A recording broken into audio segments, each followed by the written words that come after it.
3 দিন আগে এনসিপি এবং জামাতে ইসলাম কর্তৃক আমাদের যুব দলের নেতাকে হত্যার যে নীল রক্ষা করেছিল, সেই হত্যার দায়িত্ব আমাদের বিএনপির উপর কাঁধে চাপানোর জন্য যে নীল রক্ষা করেছে, তারই প্রতিবাদে আজকের এই বিক্ষোভ মিছিল সমাবেশ, এই বিক্ষোভ মিছিল পরবর্তী সমাবেশের সম্মানিত সভাপতি উপস্থিত আজকের এই সম্মানিত সমাবেশের সম্মানিত প্রধান অতিথি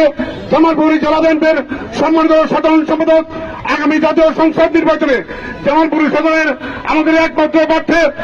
আজকের এই সমাবেশের সম্মানিত প্রধান অতিথি অ্যাডভোকেট শাহ মোহাম্মদ ওয়ারাসিম বাবুল সহ এখানে উপস্থিত সকল পর্যায়ের নেতৃবৃন্দ, সকালেই এই তাৎক্ষণিক মিছিলকে সফল করার জন্য জামালপুর সদর উপজেলা বিএনপির পক্ষ থেকে সকলকে অভিনন্দন জানাই। সংগ্রামী ভাইরা, আমরা সকলেই লক্ষ্য করছি